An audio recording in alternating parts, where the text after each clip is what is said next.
Nós vamos ler versos 1 até o verso 11.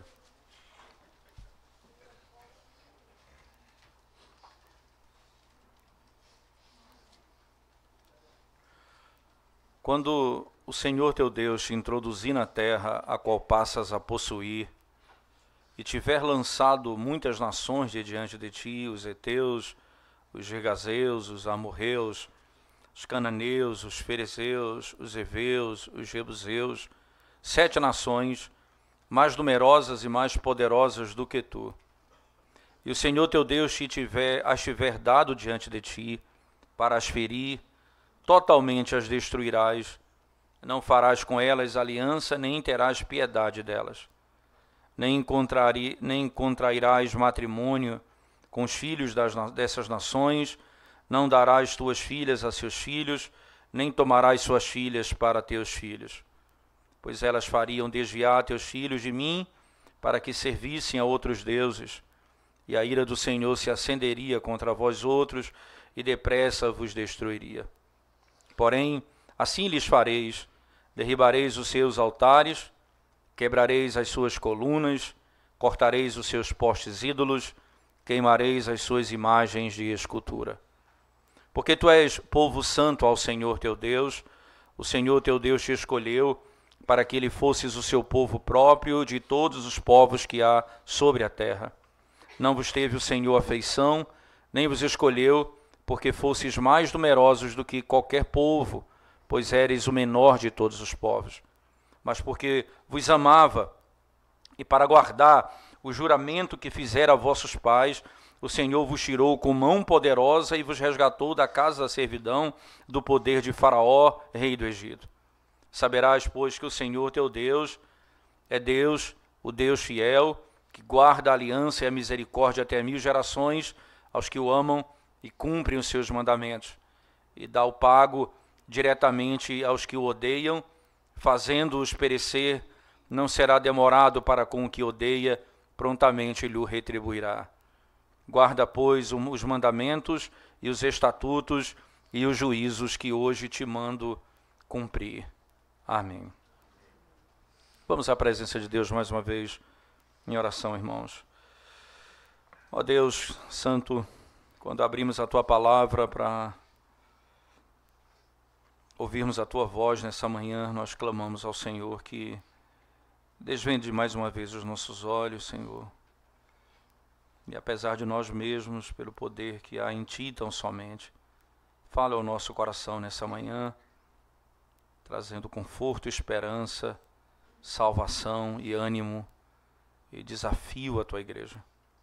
É o que nós te pedimos, em nome de Jesus. Amém. Irmãos, o conhecimento daquilo que foi feito pela graça do Evangelho, ele não apenas é a explicação para o porquê nós devemos guardar a lei, mas é também a explicação para o modo como nós devemos nos relacionar com o mundo onde nós vivemos. Interessante que no capítulo 6, que nós acabamos de expor domingo passado, Moisés, com muita clareza, vai mostrar que os teus filhos vão te perguntar por que esses estatutos, essas leis, e você vai dizer: nós éramos escravos no Egito e Deus nos libertou da escravidão. Ora, não apenas me faz compreender a razão da lei, né, mas também me faz compreender como eu preciso aplicar essa lei em relação às coisas do mundo, ao trabalho, à família, casamento. Em que sentido esse conhecimento muda a minha sorte? Ora, o texto que nós acabamos de ler, não é? o texto aqui de Deuteronômio 7, ele tem alguns pontos que nós precisamos focar na divisão desses 11 versos. Primeiro, preste bem atenção nisso, irmãos. Israel precisa compreender, não é, uma política de renúncia do modo de vida dos cananeus, isto é, eles não devem viver como os cananeus vivem, Eles têm que compreender isso. Então, o capítulo 11, capítulo 7, 1 a 5, ele vai dizer exatamente isso, né? Eu preciso me adequar a uma realidade que eu estou vivendo. Eu vou entrar nesse mundo. E como é que eu vivo nesse mundo? Como é que eu lido com esse mundo? Como é que eu me relaciono com as pessoas desse mundo? Como é que eu lido com o trabalho nesse mundo? Então, a partir do momento que eu sei que eu fui redimido pelo Senhor e que Ele me comprou pelo seu sangue, isso tem efeito direto no modo como eu me relaciono com isso. A segunda parte é o verso 6, veja. Qual é o ponto aqui em questão? O verso 6 diz, por causa da identidade e do status do povo de Yahvé.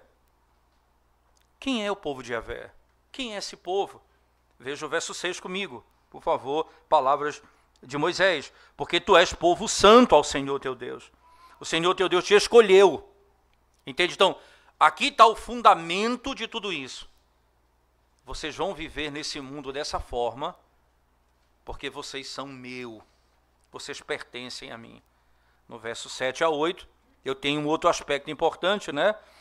Essa distinção é baseada no amor eletivo de Deus. Veja o verso 7 e 8, ele vai dizer, não vos teve o Senhor a afeição, nem vos escolheu, porque fosseis mais numerosos do que qualquer povo, pois éreis o menor de todos os povos, mas porque o Senhor vos amava, por causa da eleição, por causa da escolha. E no finalzinho do verso 9 a 10, né, ele vai mostrar que a razão pela qual eles devem viver nesse mundo dessa forma é por causa do caráter de Deus. Quem é Deus? Então veja só, o que Deus fez conosco, libertando-nos do cativeiro, nos fará viver nesse mundo de uma forma direta e objetiva. Segundo, qual o fundamento disso? O fundamento primeiro é porque nós somos um povo distinto, nós somos separados por Deus. Segundo, porque Deus nos escolheu dentre os povos da terra. E terceiro, você vai perceber no texto, por causa do que o próprio Deus é. Veja o verso 9 e 10. Acompanhe comigo. Saberás, pois, que o Senhor teu Deus é Deus, o Deus fiel, que guarda a aliança e a misericórdia até 1000 gerações. Ele é misericordioso com aqueles que ele fez um pacto. E aí você tem, no finalzinho do verso 11, não é, a razão pela qual se deve guardar a lei de Deus por aquilo que Deus mesmo fez pelo seu povo. Ora, esse capítulo ele é rico, essa seção é rica por muitas razões, mas só apenas essa estrutura nos ajuda a entender como eu, como um cristão, me relaciono com o mundo. E qual a razão da minha relação com o mundo distinta? Porque eu sou distinto. Nós pertencemos a Deus. Nós somos um povo separado para Deus. Segundo, porque Deus nos amou antes mesmo de termos feito bem ou mal. Terceiro, porque claramente aquilo que Deus é fiel e Ele cumpre as suas promessas. Ora, baseado num princípio como esse, claro na Escritura Sagrada, há uma direta relação com o modo como eu vivo aqui na terra. O início do capítulo 7 começa dizendo assim, volte comigo no texto, quando o Senhor teu Deus te introduzir na terra. E é interessante porque essa palavra introduzir aqui, não é, quando vocês entrarem na terra prometida. E ele vai falar das nações. Não é? Quem são essas nações que ele vai colocar o seu povo? As nações que habitam naquela terra são nações poderosas. E o texto diz com muita clareza, veja, irmãos, no finalzinho do verso 1, ele diz assim, 7 nações mais numerosas e mais poderosas do que tu. Quem são esses? São homens, é um povo mais poderoso do que tu. Claramente o Senhor está combatendo o que vai ser combatido em todo o livro de Deuteronômio. Eles vão entrar na terra prometida e há uma tendência no coração do homem da soberba. Quando eles entrarem na terra, acreditarem que foi a força deles que os permitiu adquirir tais coisas. O Senhor desde então está tratando com eles, dizendo, lembre-se disso, vocês eram mais fracos do que eles. Não foi a tua força que te deu a condição de conquistar essa terra. Não é o teu poder que te dá essa condição. E isso é claro no texto. O próprio Moisés descreve isso com clareza. Eles eram mais numerosos e mais poderosos do que tu. Isso nos faz nós podemos entender então que a nossa luta contra o mundo, a nossa relação com o mundo, não é baseado na nossa própria capacidade de vencer o mundo. Até porque nós não teríamos em nós mesmos essa condição.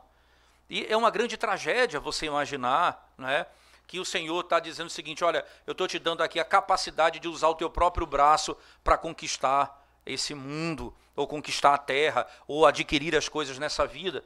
Eu estou te dando a condição de fazer aquilo que eu mando. Se você me obedecer, o Senhor está dizendo. Ora, mas mesmo ele dando a ordem para obedecer, ele dá a ordem tendo assegurado que ele daria a eles aquilo que ele havia prometido antes mesmo de entregar nas mãos dele. Acompanhe o texto comigo ainda. No verso 2, acompanhe, ele diz assim, ó, e o Senhor teu Deus as tiver dado diante de ti. Veja, é interessante que aqui ele descreve, você vai entrar numa terra cujas nações são mais poderosas que vocês vão tomar conta dessa terra, mas vocês não são mais fortes do que eles. Segunda coisa importante, quando o Senhor teu Deus tiver dado a terra diante de ti, veja, vocês vão tomar posse daquilo que eu dei. Vocês vão conquistar aquilo que eu entreguei na mão de vocês. O que vocês vão fazer, na realidade, é propósito meu também, como aquilo que foi ordenado. Eu não apenas ordenei a entrega da terra, não ordenei apenas a terra, eu ordenei o meio pelo qual vocês iam conquistar a terra. Eu vou dar a terra nas mãos de vocês e vocês vão conquistá-la. Vocês vão adquirir aquilo que foi dado a vocês. Ora, a relação agora é clara. Veja, irmãos, eu tenho uma nação que é mais poderosa do que eu sou mais fraco do que eles. Segundo, eu vou possuir uma terra que Deus me deu, não é terra que eu com minha força vou adquirir, não é? Porque, e o que é que eu vou fazer? Eu vou feri-los e destruí-los completamente. E aí é um texto complexo aqui, porque ele vai dizer, você vai destruí-los completamente. A gente sabe, não é, que aqui o conceito de destruição, ele invoca claramente um conceito de guerra mesmo, guerra santa, não é? Onde eles vão destruir aquela nação, tirar o povo daquela nação e viver ali. Mas ao mesmo tempo não é só isso, não. Porque seria muito simplista nós pensarmos assim, até pelo fato de que imediatamente vai ser proibido o casamento entre pessoas. Ora, como é que vai destruir todo mundo e vai casar com alguém? Então me parece que aqui eu tenho uma questão de conquista que vai além da ideia, não é, de uma simples destruição física. Não que a destruição física não esteja clara no texto, não que a guerra não esteja clara no texto, mas não apenas a ideia de uma guerra onde você vai eliminar todo mundo e não vai sobrar ninguém. Me parece claramente que o conflito aqui, ele entra numa área que vai além simplesmente da ideia de arrancar as pessoas da terra, mas de também revelar e tornar conhecido a glória do Evangelho àqueles que estão ali, por meio do modo de vida que eles têm. Falaremos isso na sequência do texto. Ora, acompanhe comigo ainda na sequência como o texto se revela. Veja o verso 3 agora, irmãos. O verso 3, ele diz assim, não farás com elas, no finalzinho do verso 2, não farás com ela aliança, nem terás piedade dela, nem contrairás matrimônio com os filhos dessas nações. Não darás tuas filhas a seus filhos, nem tomarás suas filhas para teus filhos, pois elas fariam desviar teus filhos de mim para que servissem a outros deuses. Eles serviriam outros deuses. 3 aspectos aqui são listados, que precisam ser tratados, verso 3 ao 5. No verso 2, não é? Finalzinho do verso 2, não faça com eles aliança, acordo, e aqui ele trata do aspecto político, né? Você não fará aliança com eles. O outro aspecto, no mesmo texto, verso 3 e 4, você não vai se casar, não vai dar suas filhas e seus filhos em casamento a eles. E no verso 5, veja, o verso 5 vai dizer, porém assim lhes fareis, derribareis os seus altares. Nós temos aqui 3 relacionamentos. Comercial, certo? Segundo relacionamento, casamento, família. E o terceiro, religioso, a questão de culto e adoração. Como é que eu, nesse mundo caído, eu me relaciono dessa maneira? Com negócio, constituição de família e com, ao mesmo tempo, e com a ideia de culto. Qual é a relação do povo de Deus? Se nós somos um povo santo, comprado pelo sangue do Cordeiro, tirado da escravidão, como nós nos relacionamos com esse mundo nessas áreas da vida? E aqui é exatamente o ponto em questão. Negócio, família, culto. Negócio, família e culto. São elementos importantes porque quando você, por exemplo, vai lidar com a questão específica de fazer negócio com pessoas. Certa vez eu, conversando com um amigo que é um empresário e ele tem negócios na área de telecomunicações, especificamente ele trabalha com isso, muito amigo do Projetos Puritanos, e ele mora nos Estados Unidos. E um dia nós estávamos conversando sobre a questão de fazer negócio com pessoas ímpias, como é que ele lida com isso. E um dia ele falou assim, numa conversa, a empresa que nós trabalhamos, nós só fazemos negócios com pessoas que não temem a Deus, se a nossa decisão não tiver subordinada à decisão deles, isto é, se o nosso poder for menor que o poder deles. O que significa isso? Se nós não temos poder de decisão, se aquilo que vai ser tomado, a decisão que vai ser tomada, não tem como, se nós não somos majoritários nessa decisão, nós não participamos. Porque nós não vamos submeter a alguma coisa que é injusta, ímpia, e nós vamos colocar o nosso nome porque nós estamos debaixo dessa estrutura. Nós só vamos participar se nós pudermos, com a nossa decisão, estabelecer o padrão bíblico para aquele trabalho na empresa. Eu achei muito interessante porque, e aí é um ponto, eu não tenho como eu não fazer negócio com o mundo, mas como é que eu faço negócio com o mundo de maneira que eu não peque contra Deus? Se a minha decisão, ela pode ser tomada a parte de praticar a quebra da lei do Senhor. Se aquela empresa que eu trabalho vai fazer alguma coisa que quebra a lei de Deus, eu não posso me submeter àquilo por causa que eu sou simplesmente um funcionário. Ora, se eu estou fazendo aquilo que é contra a lei de Deus, eu preciso saber, eu preciso guardar meu coração e saber que a quem eu sirvo. Lembre-se disso, irmãos. Qual o fundamento de tudo isso? Eu sou o Senhor teu Deus, eu fiz um pacto contigo, eu fui fiel a ti, eu não te abandonei, eu te tirei do cativeiro. Agora, você só tem um Senhor, esse Senhor sou eu. Todas as tuas práticas, todas as tuas áreas de vida têm que estar subordinadas a esse relacionamento comigo.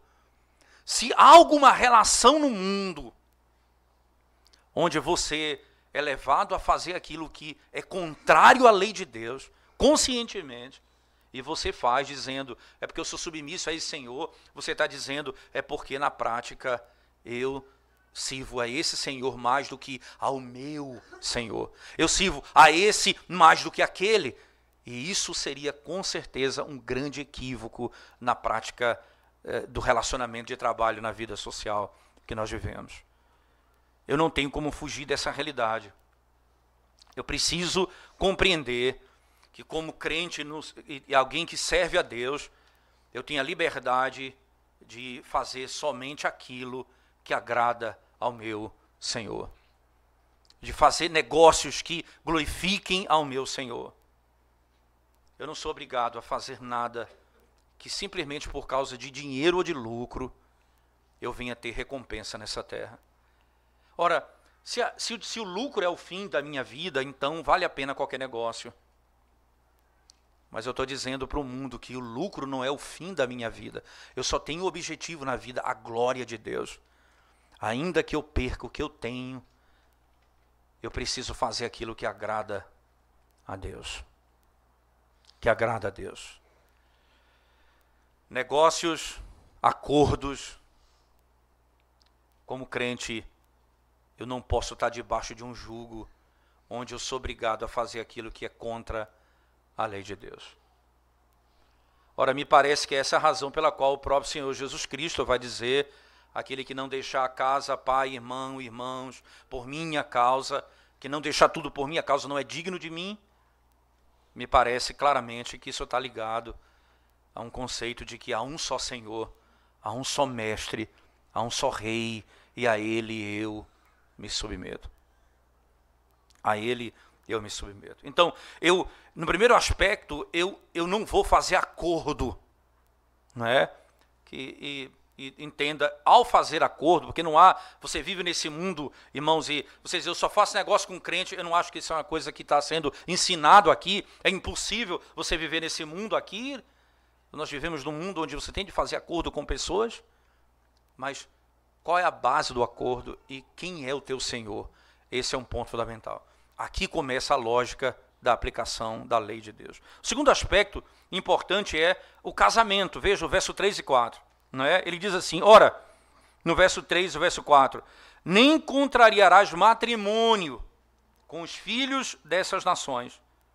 E aqui vem um ponto, por que eu não vou contrair matrimônio? Por que eu não vou dar minha filha ou meu filho ao ímpio? Por quê? Porque vai quebrar o princípio daquilo que eu sou, do meu status. Eu sou povo santo, separado de Deus. E o que é isso, irmãos? Significa que eu vou levar o meu filho a quebrar a lei de Deus. Veja a sequência do texto. Verso 4. Pois eles fariam desviar teus filhos de mim, para que servissem a outros deuses. Para que servissem a outros deuses. Preste bem atenção, irmãos, como que isso acontece na Escritura Sagrada, claramente. No texto de primeiro livro dos Reis, eu queria que você abrisse a Bíblia comigo. Primeiro livro dos Reis, capítulo 11. Veja como aqui agora entra as duas coisas, e aqui talvez seja uma seção importante, porque quando ele fala pacto e depois casamento, você pode falar de duas coisas distintas, mas você pode falar também de uma coisa que leva a outra. Veja se não é isso. Primeiro livro dos Reis, capítulo 11. Primeiro livro dos Reis, capítulo 11. Quando nós temos ali a narrativa bíblica que trata acerca de Salomão. Deixa só um minuto, por favor. Primeiro livro dos Reis.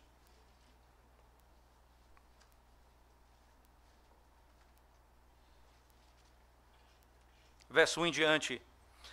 Ora, além da filha de Faraó, amou Salomão muitas mulheres estrangeiras, moabitas, amonitas, edomitas, sidônias e etéias, mulheres das nações de que havia o Senhor dito aos filhos de Israel. Que coisa interessante, veja, aquilo que foi dito lá, ele fez o contrário. Continue comigo. Não caseis com elas, nem casem elas convosco, pois vos perverteriam o coração para seguirdes os seus deuses. A estas se apegou Salomão pelo amor. Tinha 700 mulheres, princesas e 300 concubinas, e suas mulheres lhe perverteram o coração. Sendo já velho, suas mulheres lhe perverteram o coração. Para quê? Para seguir outros deuses. E o seu coração não era de todo fiel para com o Senhor, seu Deus, como fora o de Davi, seu pai. Salomão seguiu Astarote, deusa dos sidônios, e a Milcom, a abominação dos amonitas. Assim fez Salomão, que era mau perante o Senhor, e não perseverou em seguir ao Senhor como Davi, seu pai. Nesse tempo edificou Salomão um santuário a Quemos, a abominação de Moabe, sobre o monte fronteiro a Jerusalém, e a Moloque, a abominação dos filhos de Amon. Assim fez para com todas as suas mulheres estrangeiras, as quais queimavam incenso e sacrificavam a seus deuses. Esse é um fim lógico, irmãos. Quando nós entregamos nossos filhos, as nossas filhas, para casarem com aqueles que não temem a Deus, nós desviaremos rapidamente os nossos filhos do caminho do Senhor. É muito estranho até alguém imaginar que o Deus que diz: eu sou o Senhor teu Deus, eu sou o Senhor que te tirou da terra do Egito, tu és para mim povo santo. Esse Deus nos entregaria nas mãos de ímpios para constituir família.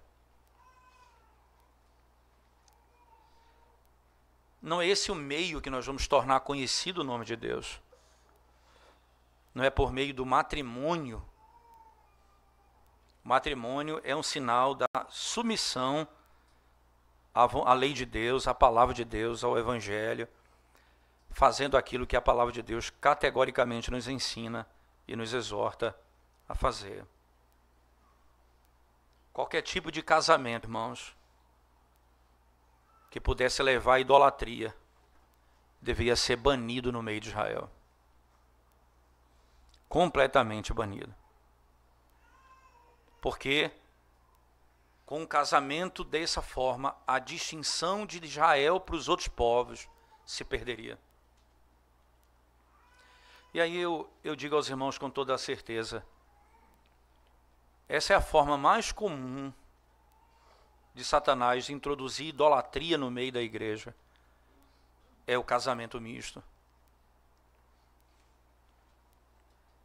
Quando você tem isso no meio da igreja, você tem um homem que ama a Deus e casa com uma mulher que não teme a Deus.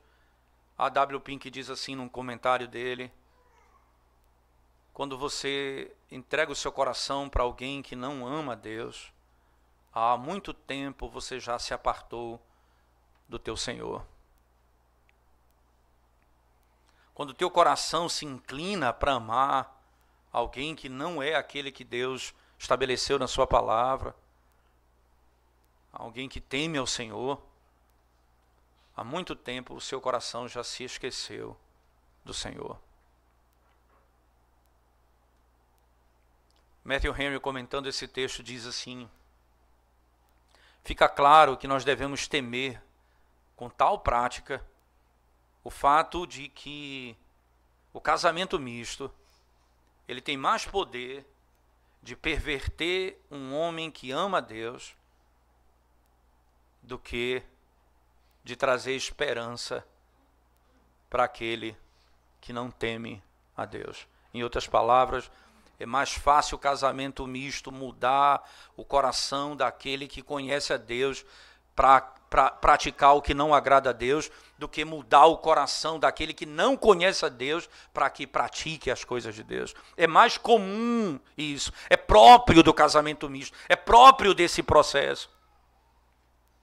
Então por quê? E qual a lógica que ele estabelece? A lógica é porque vocês são um povo exclusivo meu. Vocês foram amados por mim. Vocês são meu povo que eu escolhi antes da fundação do mundo. Vocês são meus. Consequentemente, vocês vão fazer negócios como eu ordeno e vocês vão constituir família como eu ordeno. Mas não para aqui ainda, não é? No verso 5 ele vai dizer: você vai destruir os seus ídolos? Acompanhem comigo. Ele diz assim: porém assim lhes fareis, derribareis os seus altares, quebrareis as suas colunas, cortareis os seus postes ídolos e queimareis as suas imagens de escultura. Ora, aqui é claramente o princípio de que a guarda do primeiro e o segundo mandamento. Como é que eu guardo esse mandamento? Como é que eu cumpro essa lei de Deus? Você entende Como é que eu posso ter outros deuses diante de mim se eu tiver um Senhor acima do meu Senhor? No negócio, no casamento e no culto. Eu vou ter um Deus acima do meu Deus se tiver um Senhor, além do meu Senhor, que governe os negócios, casamento e culto. Vocês não vão permitir que essas coisas se pratiquem no vosso meio. No nosso catecismo, quando lida com o segundo mandamento especificamente, o mandamento diz assim, que também é proibido, irmãos, e proibido aprovação a qualquer prática de culto que é contrário à palavra de Deus. Nós não podemos nos associar com idolatria, com prática de idolatria no meio da igreja.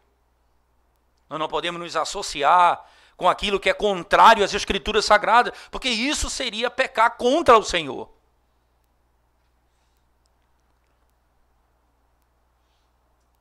E a razão simples é: eu sou o Senhor teu Deus. Não terás outros deuses diante de mim. Não farás para ti imagem de escultura. Você vai me adorar conforme a maneira como eu ordenei na minha palavra. Você imagina que naquela época, naquela região, Baal, os deuses da fertilidade, e agora eles vão ter que dizer: quem traz a chuva é Deus, quem faz crescer a semente é Deus, quem tem o governo de todas as coisas é Deus, todo o negócio é feito segundo o padrão de Deus. Agora, uma sociedade que está em trevas vê luz, não apenas porque o evangelho de Cristo é proclamado, mas porque o povo que crê nesse evangelho vive na luz, anda de conformidade com ele. Que testemunho nós daremos ao mundo se o modo como nós adoramos não está de acordo com a palavra de Deus? Que testemunho nós daremos ao mundo se o modo como nós constituímos família não está de acordo com a palavra de Deus? Que testemunho nós daremos ao mundo se o modo como nós fazemos negócio não está de acordo com a palavra de Deus? Isso, então, tem como fundamento claro os versos que se seguem. Acompanhe comigo. No verso 7 em diante ele diz assim, 6 em diante ele fala: ora, porque tu és povo santo ao Senhor teu Deus. O Senhor teu Deus te escolheu para que ele fosses o seu próprio povo, de todos os povos que há sobre a terra. Não vos teve o Senhor afeição, nem vos escolheu, porque foste mais numerosos do que qualquer povo, pois eres o menor de todos os povos. Mas porque o Senhor vos amava, e para guardar o juramento que fizera a vossos pais, o Senhor vos tirou com mão poderosa, e vos resgatou da casa da servidão, do poder de Faraó, rei do Egito. O Senhor é o Deus que escolheu vocês dentre os povos da terra. Vocês são o que é mais precioso para Deus.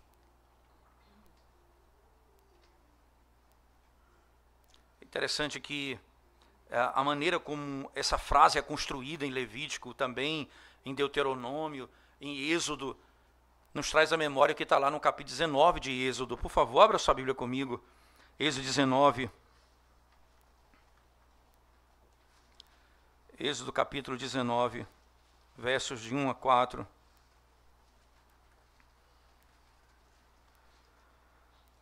Quando eles chegam ali no Monte Sinai, e no momento da chegada deles no Monte Sinai, Êxodo capítulo 19, deixa eu só rapidamente aqui, a partir do verso 1, veja as palavras do Senhor.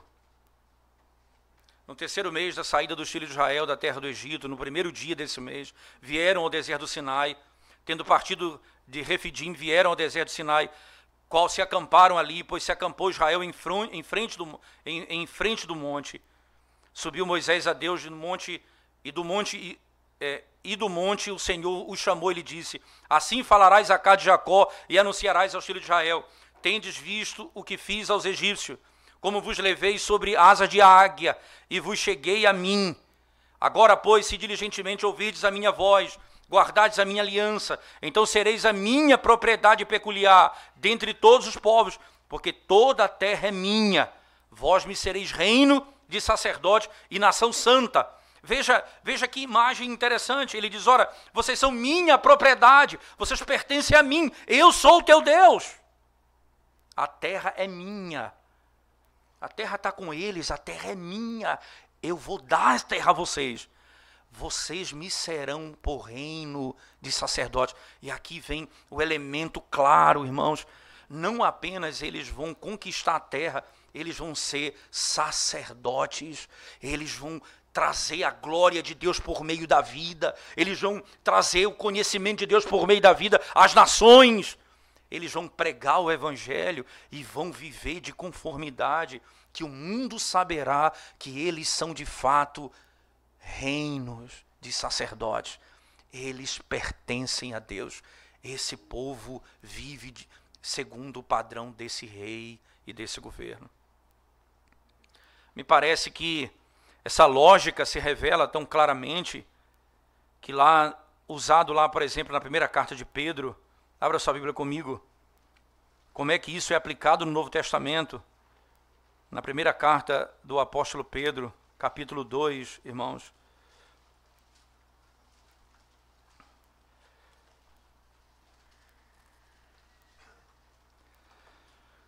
Versos 9. Vós, porém, sois raça eleita, sacerdócio real, nação santa, povo de propriedade exclusiva de Deus, a fim, e aqui veja, de proclamardes as virtudes daquele que vos chamou das trevas para a sua maravilhosa luz. Você entende por que lá em Deuteronômio a destruição está associada a um relacionamento? Vocês vão destruir tudo, mas não vão casar com ninguém. A estrutura da sociedade aponta para um fato de que esse modelo de vida vai ser completamente banido. Deus vai destruir isso, mas também para o fato de que nós vamos viver nesse mundo conforme a palavra de Deus, revelando a glória de Deus na maneira como nós nos relacionamos com as coisas nessa terra. Daí o próprio Pedro, utilizando essa linguagem de Deuteronômio e de Êxodo, diz, nós somos propriedade exclusiva de Deus. Para quê, irmãos? A fim de proclamardes as virtudes daquele que vos chamou das trevas para a sua maravilhosa luz. Como eu faço isso? No negócio, no casamento, no culto. Eu manifesto a glória do Evangelho de Cristo. Quem é o meu Senhor? A quem eu me submeto? Quem é o rei da minha vida? Ele continua. Quem são esses, irmãos? Verso 10. Vós sim, que antes não eres povo, mas agora sois povo de Deus, que antes não tinhas alcançado misericórdia, mas agora alcançaste misericórdia. Ele se refere não aos judeus simplesmente, mas todos aqueles que creem no nome do Senhor. E aqui a lógica é clara. A quem? A todos vós, que antes não eres povo, mas agora sois povo. Antes não tinhas alcançado misericórdia, mas agora. A mesma ordem dada lá em Deuteronômio e Êxodo é dada a nós hoje pelo apóstolo Pedro, a igreja. Nós precisamos proclamar a verdade do conhecimento de Deus em todas essas áreas. Interessante,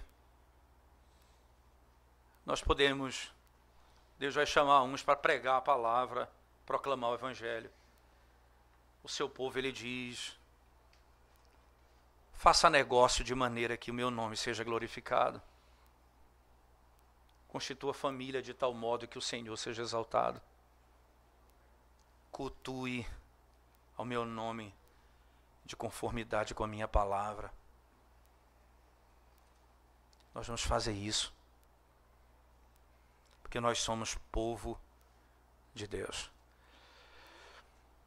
E é interessante que, na sequência da narrativa, irmãos, voltando lá para o nosso texto de Deuteronômio, né?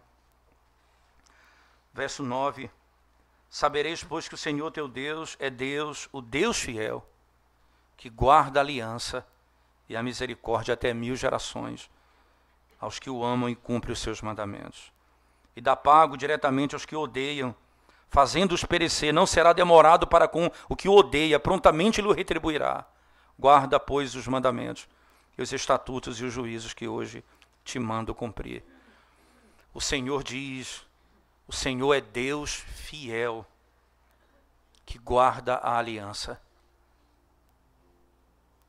Ele nos chama para sermos fiéis à aliança. Mas ele diz mais, ele é misericordioso até 1000 gerações para com aqueles que o amam e cumprem os seus mandamentos. Mas ao mesmo tempo ele dá pago diretamente aos que o odeiam. Quem são os que odeiam, irmãos? Os que rejeitam os seus preceitos, os que andam fora da sua lei, os que vivem de acordo com o seu próprio entendimento. Ele, o Senhor diz, não tardará, prontamente lhe retribuirá.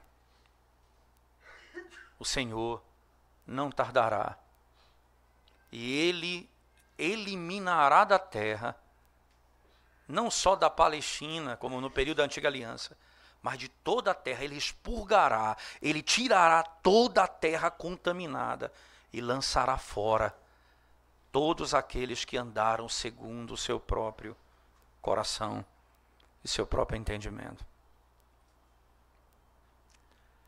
Que maravilha você saber quem é você. Você é povo santo, povo de propriedade exclusiva de Deus. Que maravilha saber qual é a tua força. Tu és fraco, mais fraco do que os povos da terra. Que bom saber quem é o teu Deus.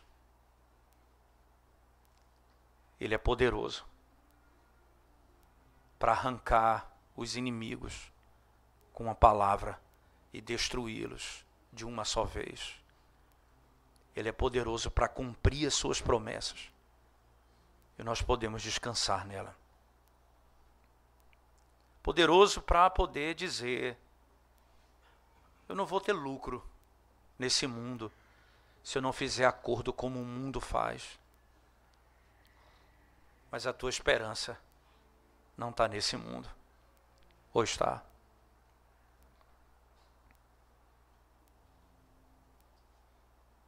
Eu não faço negócio porque eu vou enriquecer, mas isso é contrário à lei de Deus. Não. Eu tenho esperança nele. Ele cumpre a sua promessa.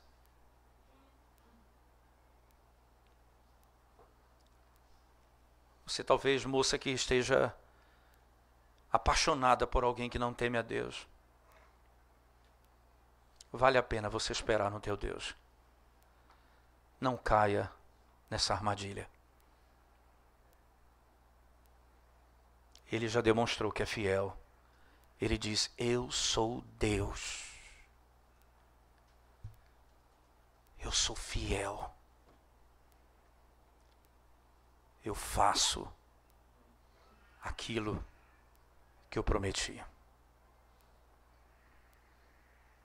Vale a pena você esperar nele. Talvez no culto você não tenha tanta coisa estranha. Você tem tanta simplicidade no culto. Alegre-se em saber que estamos fazendo aquilo que Deus nos manda fazer. Isso deve alegrar o teu coração. Isso deve confortar o teu coração. E por último, irmãos, nós somos enviados para esse mundo. Nós somos herdeiros, vamos conquistar essa terra. Nós entramos em empresas, em trabalhos, em relacionamentos, a vida, nós estamos dia a dia vivendo isso. O que é que tem que acontecer comigo agora? Lembra que o amor de Deus foi a causa da sustentação de Israel em todo o tempo, no Antigo Testamento e também no Novo Testamento. Paulo disse por meio da carta aos Romanos, no capítulo 8, nem morte, nem vida, nem coisas do presente, nem do porvir, nada poderá nos separar do amor de Deus que está em Cristo Jesus. Nada poderá nos separar. Não é a glória dessa terra que vai nos encantar, é a glória do Evangelho de Cristo, o nosso caminho. E então eu vou aprender a amar a lei de Deus. E o texto encerra no verso 11 dizendo: guarda, pois, os mandamentos, e os estatutos, e os juízos. Cumpre o que está escrito na lei. Cumpre. Não porque você confia na tua força, porque você é fraco. Não porque você é perfeito, porque você não é perfeito. Cumpre. Pratica. Porque Deus já demonstrou que é fiel, que é bom, que te separou dentre os povos da terra. Não te contamina com as coisas desse mundo. Desejo sincero do meu coração, irmãos, nessa manhã, é que você, irmão, que enfrenta crise e luta nas áreas mais distintas da tua vida, como cristão, e fazer o que agrada a Deus nesse mundo significa perda. Perca. Porque aquele que ganhar a própria vida vai perdê-la. E aquele que perder a própria vida vai ganhá-la. Perca.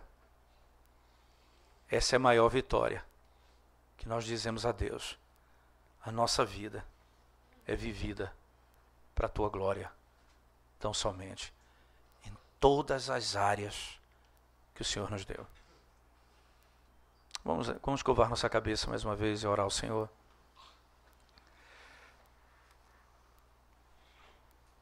Senhor Deus, nós te damos graças, porque nós sabemos que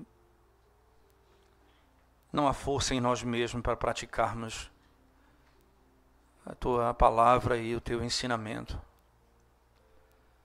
Mas nós carecemos de ti, Senhor Deus. Nós não queremos viver um evangelho de aparência, Senhor Deus, que não nos custa nada. Queremos andar no tempo que temos nessa vida, para a glória do teu nome. Queremos seguir os teus passos, Senhor Deus. Radicalmente glorificar o teu nome. Tem piedade da nossa alma, Senhor Deus. Abençoa os nossos irmãos nas suas lutas em cada área, Senhor. Fraquezas, tentações. Ó Senhor, desperta, desvenda os olhos deles. Desvenda os nossos olhos para contemplarmos a glória do que já temos em Cristo Jesus. Para que esse mundo seja colocado na perspectiva certa. Não seja dado a esse mundo um lugar maior do que ele tem. Pedimos a tua misericórdia sobre nós. Guarda a tua igreja e santifica-nos, Senhor. Em nome de Jesus nós oramos. Amém, Senhor Deus. Amém.